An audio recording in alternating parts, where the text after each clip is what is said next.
கலியுகத்தில் யாருமே கிடையாது. உலகத்தில் யாரும் இல்லை. அந்த அளவுக்கு அம்மா அழகில் சிறந்தவளாக ஆற்றல் உடையவளாக அரண்மனை இருக்கின்ற அலையில் என்னன்னா காலங்கள் கடந்தன, நாட்கள் நகர்ந்தது. இப்ப இதை யார் அறிந்தா தெரியுமாண்ணா?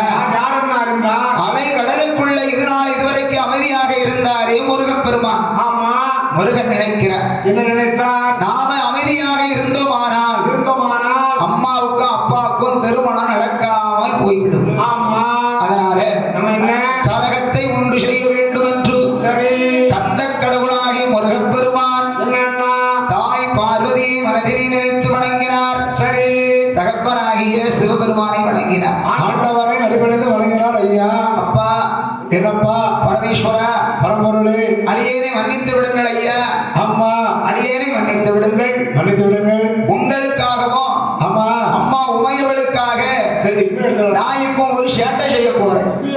சேட்டை பண்ணக்கூடாது, சாமி கும்பிட்டவளா. ஆமா, சாமி கும்பிட்டவளா இருக்கணும். அதுக்கு அண்ட வாய்க்கிற போட்டேன். அது வெத்திலையா? ஆகையினா அப்பா அடியேனை மன்னித்து விடுங்கள் என்று ஆறுமுக பெருமான் அட்டாதிட்டம் எப்படி செய்தார் தெரியுமா? எப்படி என்ன செய்கிறார்? தாயை சுமந்தித்த கரையேற்றிய மகரமே சண்டை புரியாமல் கல்யாணம் முடியாது. பார்வதி தன்னையும் கும்பிட்டு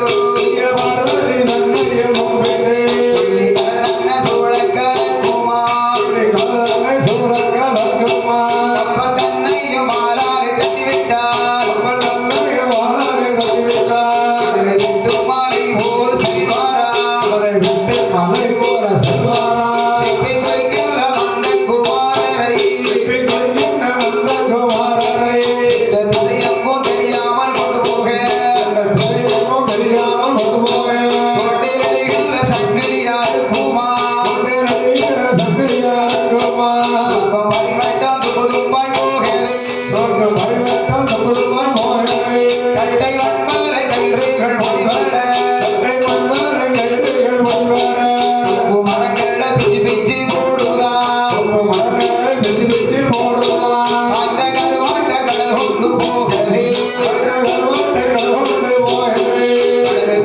நின்று மேல குதிப்பாரா கடலுக்குள் யாரோ இறங்காமல்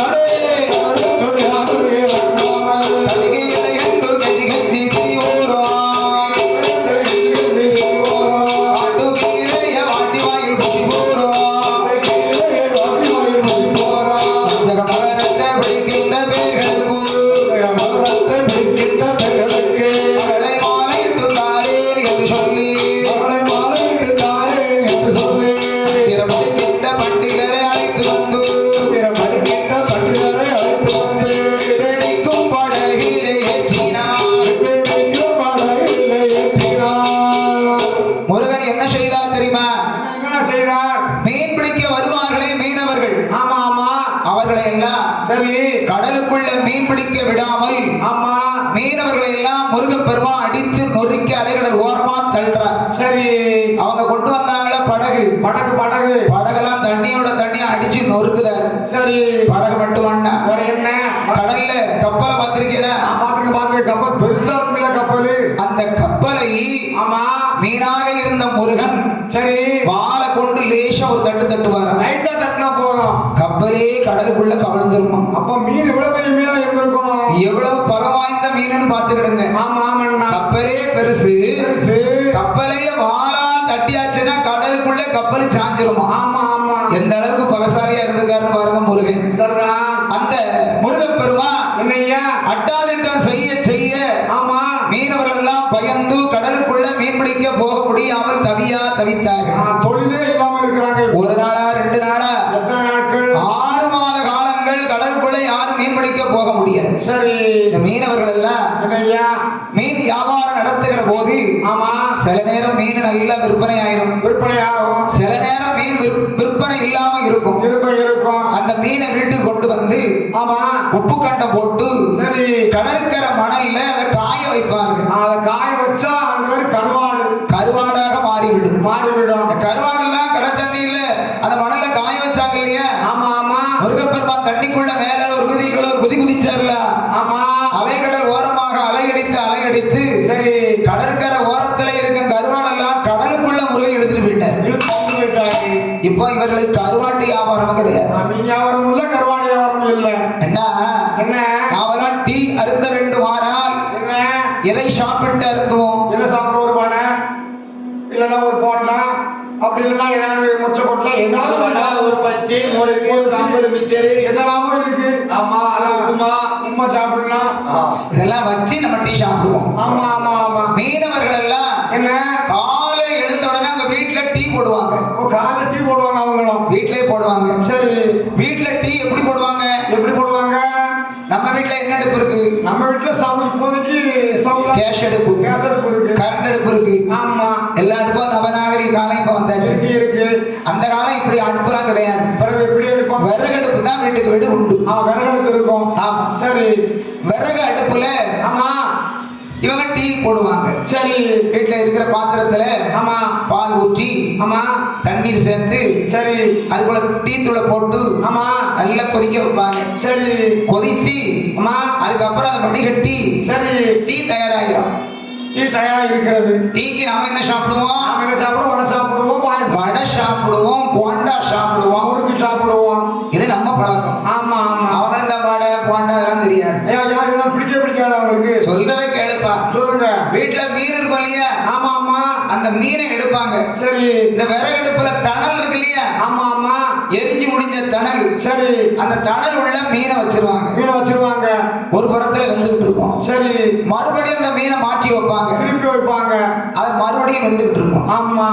அந்த வெந்த அந்த மீனை எடுத்து சரி மீனை கடிப்பாங்க. ஆமா. டீய குடிப்பாங்க. ஒரு கடி ஒரு குடி. அவங்களுக்கு அதான் பலகாரம். சரி. வீட்டுல என்ன குழம்பு வைப்பாங்க தெரியுமா? என்ன குழம்பு வைப்பாங்க? மீன் குழம்பு, மீன் வறுவல், மீன் பொரியல், கருவாட்டு குழம்பு, ஆமா, கருவாட்டு பொரியல். சரி. இதத்தான் வச்சு தினம் சாப்பிடுவாங்க. சாப்பாடு மீன் மட்டும்தான். சரி. சாப்பிட்டு உடம்பு நல்ல ஆரோக்கியமா வச்சிருந்தாங்க. தெம்பா இருப்பாங்க. 6 மாசமா மீன் பிடிக்க கடலுக்குள்ள போக முடியல இல்லையா? ஆமா ஆமா. தொழிலே இல்லையா? அதனால இவங்களுக்கு சாப்பிடுறதுக்கு வருமானம் இல்லை. ரொம்ப வறுமையில இருக்கிறாங்க. மீன் பிடிச்சாதான் பக்கத்து ஊர்ல வியாபாரம் பார்க்க போகலாம், பார்க்கலாம். மீன் வியாபாரம் நடந்தா தான் வருமானம் கிடைக்கும். வருமானம் கிடைச்சா தானே அரிசி பருப்பு காய்கறி வாங்கி பொங்கி சாப்பிட முடியும். கண்டிப்பா வாங்க முடியும். இவர்களுக்கு வருமானம் இல்லை. சரி. அதனால சாப்பிட ரொம்ப கஷ்டப்பட்டாங்க, ரொம்ப சங்கடப்பட்டாங்க. வீட்டுல கொஞ்சம் கொஞ்சம் அரிசி இருக்கு. சரி. அந்த அரிசியை பொங்குனாங்க. பொங்கியா என்ன சாப்பிடுறதுக்கு சாப்பாட்டுக்கு கூட்டு வேணும்ல? கண்டிப்பா கூட்டு வேணும் இல்லையா? அவங்க மீன் குழம்பு கருவாட்டு குழம்பு வச்சு சாப்பிட்டு பழக்கம் பார்த்தீங்களா? மீன்ல கருவாடு இல்லையே. அதனால என்ன கிடைக்கக்கூடிய கீரையை வாங்கினார்கள். கீரை, பச்சை கீரை, தண்டங்கீரை, சரி, பசலைக்கீரை, முருங்கைக்கீரை, ஆமா, இப்படி பொன்னாங்கண்ணி கீரை, பால் கீரை இருக்கு. அந்த பாரு கீரை எத்தனை வகை வந்திருக்கு பாரு. அரைக்கீரை, கிறுக்கு கீரையா? கிறுக்கு இல்லையா, நீங்க வேற. அரைக்கீரை அது மாதிரி. அரைக்கீரை, நம்ம அண்ணன் சொல்லுவோம். வெந்தயக்கீரை, இப்படி கீரைகளை எல்லாம் எடுத்து வந்து அதை குழம்பு வைக்க தெரியாது. பிறகு என்ன செய்வாங்க? பொரியல் செய்ய தெரியாது. இவங்க இந்த அடுப்புல தணல்ல மீன் போட்டு சுட்டு சாப்பிட்டு பழக்கம் பார்த்தீங்களா? அந்த கீரையை அதுபோல் கட்டி, சரி, தணல்ல அங்குமா போட்டு வாட்டுவாங்க. வாட்டி வளர்க்கிறது. பாதி வெந்திருக்கும், பாதி வேகாம இருக்கும். ஆனா அவங்களுக்கு கூட்டு. சரி. இப்படியே சாப்பிட்டு ஆமா அவங்களுக்கு உடம்புக்கு ஒத்துக்கிடல. எல்லாரும் குறைச்சிட்டாங்க. 10 கிலோ 15 கிலோ ஒவ்வொருத்தரும் குறைச்சிட்டாங்க. இருக்காதா? கண்டிப்பா இருக்கும் இல்லையா? ஒரு மனிதன் குறைய வேண்டுமானா இதுக்கு காரணம் என்ன? சாப்பாடுக்கு இல்லைன்னா குறையத்தான் செய்யும். சாப்பாடு வகை தான் காரணம். ஆமா. காலை 8 மணிக்குனா 8 மணிக்கு சாப்பிடணும், கரெக்டா சாப்பிடணும். மதியம் 2 மணினா 2 மணிக்கு சாப்பிடணும். ஆமா. இரவு 8 மணினா கரெக்டா 8 மணிக்கு சாப்பிடணும். 11 மணி 12 மணிக்கு சாப்பிட்டா நல்லா இருக்கா? சாப்பிட்டு 8 மணி நேரம் ஒரு மனுஷன் கண்ணையிருந்து தூங்கி விட்டான், நல்லா தூங்கிட்டானா அந்த மனிதனுக்கு நோய் நொடி வரவே உடம்புல எந்த சங்கடமும் இருக்காது அவனுக்கு. ஆனா நம்ம தொழில் அப்படியா? நம்ம என்ன செய்ய முடியும்? 4 மணி 5 மணிக்கு படுப்போம், மறுபடியும் 6 மணி 8 மணிக்கு எஞ்சி ஆகணும். நேரத்துலாம் வீட்டுல வந்து படுக்க மணி என்ன தெரியுமா? என்ன நீங்க எத்தனை மணி தூக்குனீங்க? 5:15. நான் 6:30 தான் தூங்குனேன். 9 மணிக்கு இருக்கேன். 6:30 சொல்லாத, நேரம் முடிஞ்சு போச்சு. ஆமா ஆமா. அப்புறம் தூங்கினேன். 5:15 பசி எனக்கு தாங்க முடியல. என்னாச்சு? வீட்டுல கொஞ்சம் பழைய சாதம் இருந்தது. சரி சரி அதனால அதை வச்சு சாப்பிட்டுட்டு சரி 5:15 படுத்திருக்கேன். எனக்கு தூக்கமே வரமாட்டேன். ஏன் எதனால வரும் உங்களுக்கு தூக்கம்? நேரம் விடிய போத ஆமா 9:30 வில்லு வைக்கணுமே, போய் ஆகணுமே. நம்ம என்ன பண்றது யாது பண்றது சரி நினைச்சு எனக்கு தூக்கம் வரல. தூக்கம் உங்களுக்கு வரல. 1/2 மணி நேரம் கழிச்சுதான் தூங்கிருப்பேன் நினைக்கிறேன். அப்படியா? ஆமா. சரி அதனால ஒரு மனிதன் ஆமா தூங்காமல் இருந்து சாப்பாடு சரியான அளவு கிடைக்கவில்லையானால் அவன் உடம்பு குறையும். உடம்புல தெம்பு இருக்காது. அதுபோல மீனவர்கள் பாருங்க ஆரோக்கியமா வச்சிருந்த உடம்பு ஆமா ஆரோக்கியம் இல்லாம போய்விட்டது. போய்விட்டது. எடா தம்பி என்னன்னா எப்படி இருந்தண்டா ஒரு காலத்துல ஆமா ஆமா எப்படி இருந்தா இப்படி ஆயிட்டேன். ஆடி தேஞ்சிட்டே போயிட்டு சாப்பாடுல ஒண்ணு இல்ல என்று ஆமா இதற்கெல்லாம் நம்ம ஒரு முடிவெடுக்கணும் தம்பி. என்னன்னா முடிவெடுக்க இந்த மாதிரி நம்ம உடம்பு தேய விடலாமா? கூடாது கூடாது. நமக்கு கஷ்டம் வரலாமா? வரக்கூடாது. நம்ம கஷ்டத்தை தீர்க்க வேண்டுமானால் என்னன்னா நமது நாட்டை ஆண்டு கொண்டிருக்கிறார் மன்னன் அதியரசன். ஆமா ஆமா அவரிடத்தில் சொல்லலாம் என்று சரி மீனவர்கள் ஒன்று கூடி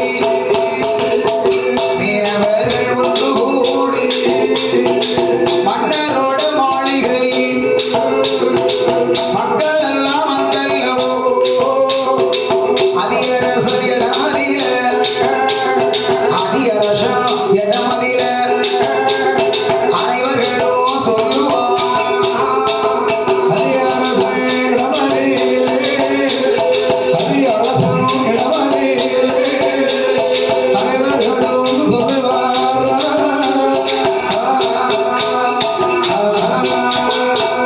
மகராசா என்னப்பா மகராசா எங்களுக்கெல்லாம் கஷ்டகாலமாக இருக்கிறது. மகராசா என்னப்பா கஷ்டம்? என்னப்பா கஷ்டம்? மந்திரியாரே அவர்கள் குறை உமக்கு கேட்கவில்லையா? உமக்கு கேட்கவில்லையா? கேட்கவில்லையா என்று சொன்னார். சரி மந்திரி எனக்கு கேட்கவில்லை என்றார். ஆமா ஆமா என்னால் முடியல பாடினார். சரி அப்ப மன்னன் கேட்கின்றார், மக்களே என்ன உங்கள் அனைவர்களுக்கு என்னப்பா கஷ்டம் இருக்கிறது? ஐயா சொல்லுங்கப்பா. நாங்க எல்லாருமே கடலுக்குள்ள சென்று மீனை பிடித்து வியாபாரம் பார்த்து வருமானம் பார்த்து வயிறு பிழைப்பது வழக்கம் எங்களுக்கு. அப்படி இருக்கின்ற போது மகாராஜா அலை கடலுக்குள் ஒரு கொல்லாத மகர மீனை வந்து கொண்டு எங்களை யாரையுமே கடலுக்குள்ள இறங்க விடாதபடிக்கு அட்டாட்டம் செய்கிறது ஐயா. அதையும் மீறி கடலுக்குள்ள நாங்கள் மீன் பிடிக்க சென்றோமானால் அரசே போறவங்கெல்லாம் புள்ளி வாங்கி போயிருந்தாங்க. போன மீனவர்கள் எல்லோரையும் அந்த பொல்லாத மகர மீன் அடித்து கொண்டு விடுகிறது மகாராஜா. அம்மண்ணே சாப்பாட்டுக்கு வழி இல்லாம சங்கடத்துல இருக்கின்றோம் அதிகரசம் அண்ணா. கண்ணிக்கே வழி இல்லை, கஷ்டமா இருக்கிறது ஐயா. நீங்கள் தான் வழி வகுக்க வேண்டும் என்று வணங்கினார்கள். அம்மண்ணே மக்களுடைய துன்பத்தை தீர்ப்பது மன்னன் கடமை அல்லவா? அரசனுடைய கடமை அல்லவா? உடனே அதிகரசன் சொல்கின்றார் ஒரு வார்த்தை. என்ன சொன்னார்? மக்களே கண்கலங்க வேண்டாம், கவலை கொள்ள வேண்டாம். கடலுக்குள் இருக்கக்கூடிய பொல்லாத மகர மீனை யார் ஒருவர் பிடித்து கரைக்கு கொண்டு வருகிறீர்களோ மகர மீனை பிடிப்போருக்கு மங்கை சக்தி பார்வதியை மனமுடித்து கொடுக்கப்படும் என்று மன்னன் அதிகரசன் ஆணையிட்டார். அரசன் அறிக்கை கொடுத்தார். எடா தம்பி, அங்க ஒரு குற்றம் சொன்னதை காது கொடுத்து கேட்டியா? நீ காது கேட்கியா கேட்கறியப்பா? உனக்கு எப்ப கேட்டாலும் காது கேட்கறேங்கிற சொல்லணும்.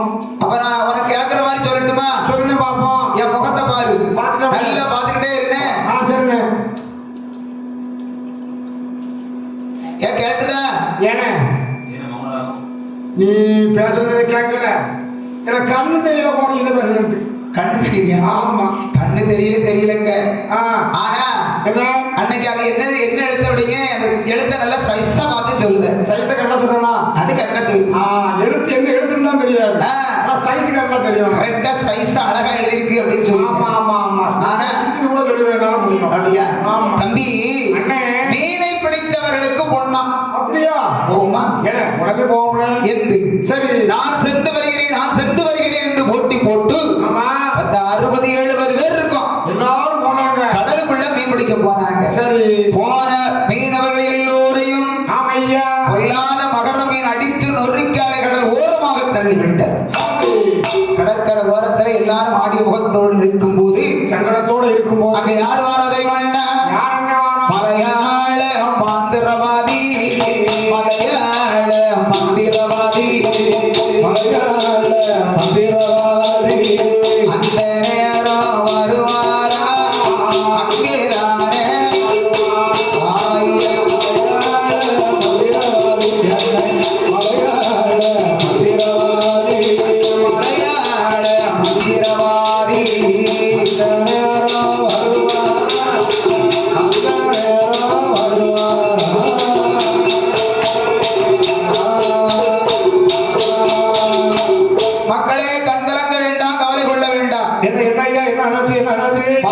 தேசத்தில் இருந்து மந்திரவாதி நான் வந்திருக்கிறேன். உங்களை பார்த்தா பெரிய மந்திரவாதி மாதிரி தெரியுதே. ஆமா, நான் உண்மையான மந்திரவாதி. சரி சரி சரி. இதோ பாருங்கள், எனது மந்திர தந்திரத்தால் அந்த மகனை மேலே பிடித்து கடைக்கு கொண்டு வருகிறேன் என்று கடலுக்குள்ளே சென்றார் மந்திரவாதி. கடலுக்குள்ள கால் எடுத்து வைத்தாரு. ஆமா, போனாரு வெகு நேரம் ஆகிவிட்டது. ரொம்ப தூரம் உள்ள போயிட்டே இருந்தாரு. சரி, அப்படி ரொம்ப தூரம் அவரு ரொம்ப நேரம் உள்ள போயிட்டே இருந்தாரு பாருங்க. ஆமா ஆமா. ஒரு கொஞ்ச நேரம் ஆயிடுச்சு. என்ன ஆச்சு? அதுக்கப்புறம் என்ன? ஒரு அலையில வருது ஒரு தலை, ஒரு தலை. ஒரு அலையில வருது ஒரு கை, ஒரு அலையில வருது ஒரு கால், ஒரு அலையில வருது ஒரு மை, சரி, ஒரு அலையில வருது ஒரு வயிறு. ஆமா. இப்படி இந்த மந்திரவாதிய சரி இந்த மகர மீறி அடித்து நொறுக்கி அங்கங்க அலக்கழித்து தள்ளியது. துண்டா பிச்சு பிச்சு. இதை பார்த்த உடனே மக்கள் வேதனை கொண்டார்கள். தம்பி அண்ணன், இனி தீராத நெஞ்சுக்கெல்லாம் தெய்வங்கான சாட்சி அப்பா. ஆனந்த பாவத்துக்கு ஆண்டவன சாட்சி அப்பா, ஆண்டவன சாட்சி அப்பா.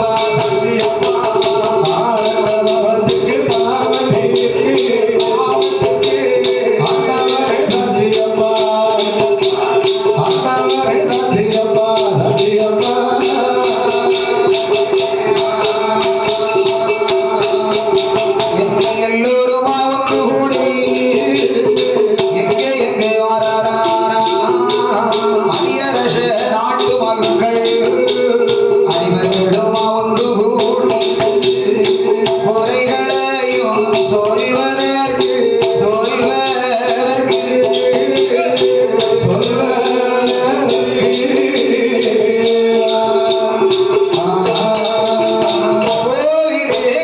வருவார்களா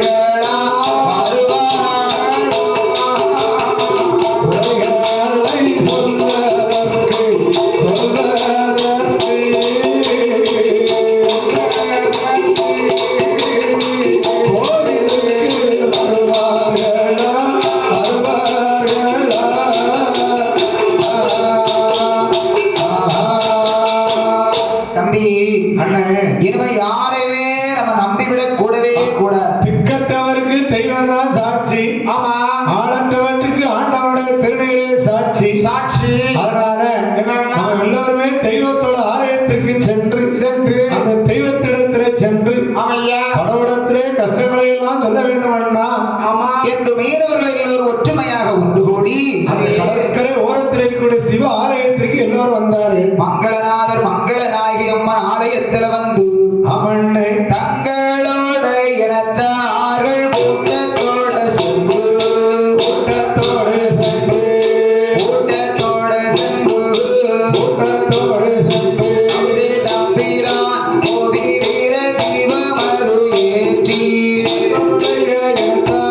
கூட்டத்தோடு சென்று கூட்டத்தோட சென்று தம்பிரான் கோவிலில் தீபம் அது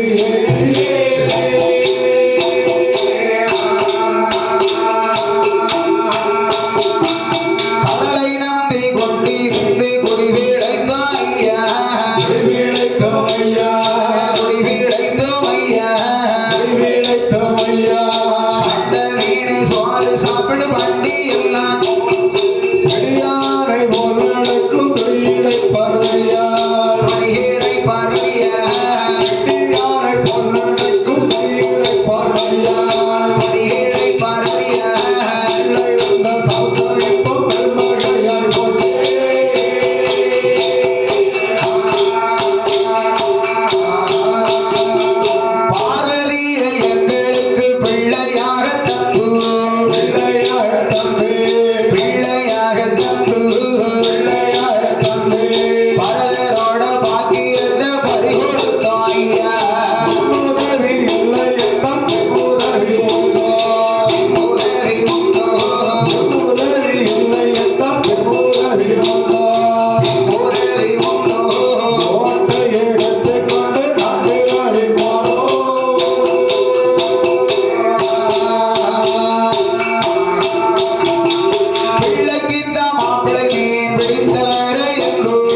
வணங்கி விளக்கு ஏற்றினார்கள் நாட்டு மக்கள்.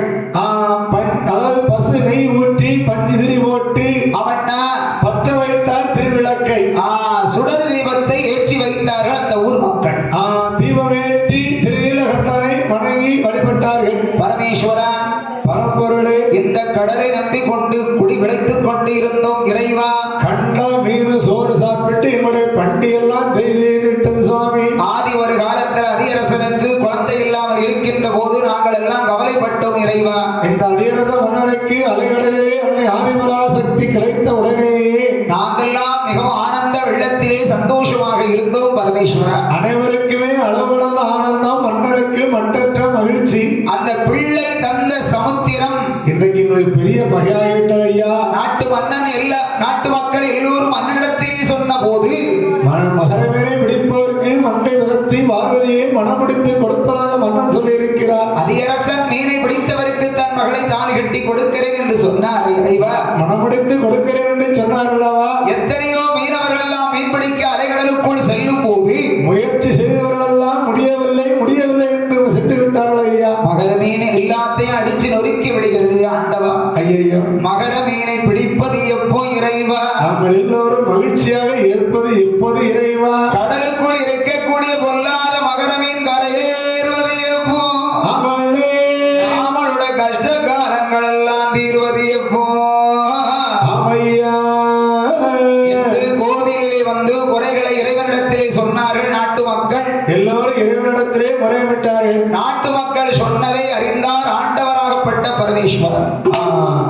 மக்கள் கஷ்டத்தை தீர்க்க வேண்டும் என்று இவர்கள் விட்ட குரல் ஓசை ஈஸ்வரன் காதிலே கேட்டார். கைலாசத்தில் இருக்கக்கூடிய சிவபெருமான் காதிலே கேட்டு, கடவுள் காதிலே கேட்டு சிம்மாசனத்தில் இருந்த இறைவன் எழுந்தார். நாற்காலியை விட்டு எழுந்தார் ஐயா. அப்ப நந்தி சொன்னார், பரமேஸ்வரா, பொருளே, அரியணை விட்டு எழுந்து நிற்கிறீர்கள் என்ன சாமி? எப்பா ஐயா, அதிராச நாட்டு மக்கள் அனைவருமே நாமளை அன்போடும் பண்போடும் பாசத்தோடு அழைக்கிறார்கள் அப்பா. அதனால அந்த அதிரசனுடைய நாட்டுக்கு செல்ல வேண்டும் வேண்டும். அவருடைய அவதி கஷ்டங்களை எல்லாம் நாங்கள் தீர்த்து வைக்க வேண்டும் அப்பா. பரமேஸ்வரா, என்ன இந்த சொர்க்கத்தோடு அங்கே நீங்கள் சென்றால் எல்லோரும் ஈசன் என்று சொல்லி இருகரம் கூப்பி வணங்குவார்கள். வணங்கிய பக்தர்களுக்கு வரத்தை கொடுக்க நீங்கள் அமர்ந்து விட்டீர்கள். ஆனால் தாய் பராசக்திக்கு திருமணம்